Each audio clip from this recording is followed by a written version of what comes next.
അപ്പൊ എല്ലാവർക്കും മറ്റൊരു വീഡിയോയിലേക്ക് സ്വാഗതം. അപ്പൊ നിങ്ങൾ എല്ലാരും കമന്റ് ചെയ്തോ. എന്താണല്ലേ നിങ്ങൾ പറഞ്ഞ എന്താന്ന് വെച്ചാല് എന്താണ് മൂർത്തി ഇപ്പൊ ഒരു വീഡിയോ ഇടാത്തത്? അങ്ങനെ പറയാത്ത വേണ്ട ഗൈസ്. എന്റെ വീട്ടിലത്തെ ഗോൾഡ് ഫിഷ് ചത്തു. അപ്പൊ അതിനെ കുറിച്ച് ഞാൻ കുഴി ഉണ്ടാക്കണതാണ്. ഈ സാധനം കൊള്ളാമെന്ന് ആദ്യം പറയേ, അത് ആദ്യം കമന്റ് ചെയ്യണം. പിന്നെ രണ്ടാമത് വീഡിയോയിലത്തെ ഗോൾഡ് ഫിഷ് ഈ വീഡിയോ ഇഷ്ടപ്പെട്ടോ എന്നൊക്കെ പറയണം. പിന്നെ വ്യൂസ് ഒക്കെ കാണാതെ സബ്സ്ക്രൈബ് ചെയ്യാത്തവർക്കൊക്കെ അറിയാം.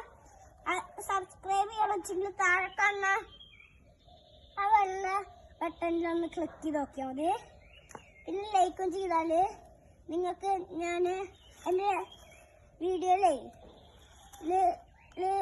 പ്ലേ ബട്ടൺ കിട്ടുമ്പോൾ അങ്ങനെ ചെയ്യാൻ ഞാൻ പ്ലേ ബട്ടൺ കിട്ടുമ്പോൾ നല്ല അടിപൊളി ഈ സാധനത്ത് വീഡിയോ ചെയ്യാം.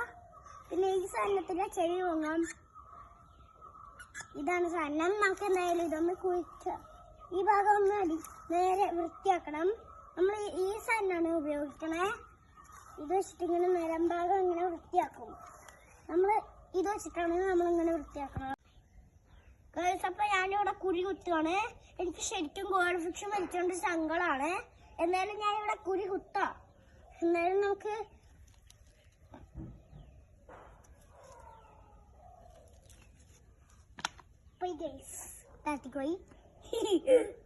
കുർത്തിന്റെ ഒരു ഫണ്ണല്ലേ ഗൈസ്. പിന്നെ നിങ്ങൾക്ക് എന്റെ പേരറിയാത്ത ആൾക്കാരൊക്കെ ഉണ്ടാവും. അപ്പൊ അവർക്കൊക്കെ പേര് ഞാൻ പറഞ്ഞുതരാം. ദക്ഷിണാമൂർത്തിയാണ് എൻ്റെ പേര്. പിന്നെ ഞാൻ എഞ്ചിനീയർ ഒന്നും അല്ല കേട്ടോ.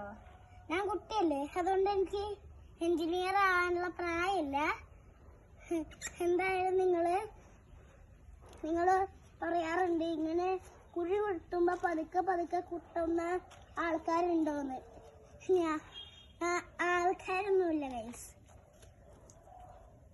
എന്തായാലും അമ്മേ ഇത്ര കുഴി മതിയോ? ഓ മതിയായിരിക്കും അമ്മേ. ഗോൾഡ് ഫിഷിന്റെ ശവപ്പെട്ടി വെക്കാൻ ഇത്ര കുഴി പോയാ? ശവപ്പെട്ടി ഇത്തിരി കുഞ്ഞു ശവപ്പെട്ടിയാണ്. എന്തായാലും ഇത്ര കുഴി പോരെ അമ്മേ? മതിയായിരിക്കും. ആ മതി. നമുക്കിനി ശവപ്പെട്ടി വെച്ച് നമുക്കിത് മൂടി വെക്കാം. അതിൽ ഗോൾഡ് നമ്മള് മനുഷ്യര് മരിച്ച ചെയ്യുന്നതുപോലെ തന്നെയാണ് ഞാൻ ഈ ഗോൾഡ് ഫിഷിനെ ചെയ്യണേ. കാരണം ഈ ഗോൾഡൻ ഫിഷ് അത്രയ്ക്കും എന്റെ ഫേവറേറ്റ് ഫിഷ് ആയിരുന്നു. നമുക്ക് എന്തായാലും ഇതിനെ എല്ലയോടെ എടുത്തിട്ട് ഒരു ശവപ്പെട്ടിയിലേക്ക് വെക്കാം. ശവപ്പെട്ടിയുടെ ഇവിടെ തന്നെ ഉണ്ടല്ലേ.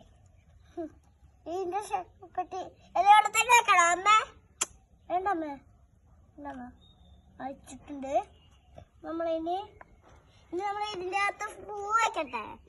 നമ്മൾ ഇതിന്റെ അകത്ത് പൂ വെക്കാൻ പോവാണ്. കുറച്ചിത്തിരി പൂവൊക്കെ വെക്കണം. അപ്പൊ ഇതിന്റെ അകത്ത് നമ്മൾ ഫുൾ പൂ നിറയ്ക്കണം. നമ്മളിത് പൂ നിറച്ചിട്ട് നമുക്കിതുണ്ട്. ഈ പൂവ് ആവശ്യം വരും കേട്ടോ. ഇത് പ്ലാസ്റ്റിക് പൂവാണ് മുകളിൽ വെക്കാൻ. അതാണ് വെച്ചെങ്കിൽ മുകളിൽ പ്ലാസ്റ്റിക് പൂ ഇരിക്കട്ടെ.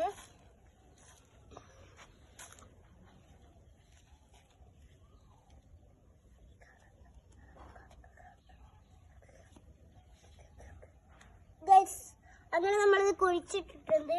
ഇനി ഇതിന്റെ മുകളിൽ നമ്മൾ പൂ വെക്കുക. പൂവും കൂടി വെച്ചപ്പോ ഇത് കാണുമ്പോ ഇപ്പൊ ശരിക്കും കല്ലർ പോലെ അല്ലേ ഗൈസ്? ഇപ്പൊ ഇതാണ് ഗൈസ്. ഇനി നമുക്ക് എന്തായാലും ഇതിനെ വേണ്ടിട്ട് എന്തായാലും പ്രാർത്ഥിക്കാമല്ലോ. എന്തായാലും പ്രാർത്ഥിക്കാം. ദൈവമേ അമ്മേ ഇതെന്താ അടിക്കണ? ഉറുമ്പും കടിക്കും എല്ലാം ഉണ്ടാവും. പ്രാർത്ഥിക്കുക. ദൈവമേ ഈ ഗോൾഡ് ഫിഷ് സ്വർഗത്തേക്ക് പോണേ. പിന്നെ ഈ ഗോൾഡ് ഫിഷിന് വാങ്ങിയത് നമ്മളുടെ ഒറ്റപ്പാലത്ത് പുതിയൊരു വലിയ കട വാങ്ങിയിട്ടുണ്ട്. അവിടെ നിന്നാണ്. പിന്നെ ഇത് അച്ഛമ്മയാണ് വാങ്ങി തന്നെ. പിന്നെ ഈ ചെവിയിൽ വെക്കുന്നത് അച്ഛമ്മയാണ് വാങ്ങി തന്നെ. പിന്നെ പെറ്റ് ഷോപ്പിൽ നിന്നല്ല കേട്ടോ ഇത് വാങ്ങിയത്, വേറെ കടയിൽ നിന്ന്. പിന്നെ പെറ്റ് ഷോപ്പിൽ നിന്ന് മീനിനെ വാങ്ങി. പിന്നെ നമ്മളുടെ എല്ലാവരും അന്നത്തെ മീൻ മരിച്ചു കേട്ടോ ഗൈസ്. പിന്നെ ഇവിടെ കോഴി ഉണ്ട് കേട്ടോ. കോഴീനെ കാണിച്ചു തരാം. വായോ അമ്മേ. എന്നാ കാണുക. വാ, വീഡിയോയിലൊക്കെ ഞാൻ കോഴീനെ കാണിക്കാം. കോഴി ഇപ്പൊ എവിടേക്കോ പോയി, എവിടെയൊന്നും എനിക്കറിയില്ല. അത് എന്തായാലും കോഴീനൊക്കെ അടുത്ത വീഡിയോയിൽ കാണിക്കാം. പക്ഷെ ഇവിടെ പക്ഷേ ഒരു സാധനമുണ്ട് കണ്ടോ, നമ്മളെ പട്ടികളുണ്ട് ഇവിടെ. അവിടെ കൂട്ടിൽ തന്നെ ഇരിക്കുകയാണ്. എന്തായാലും പുതിയൊരു വീഡിയോയിൽ കാണുന്നവരെ ബൈ ബൈ.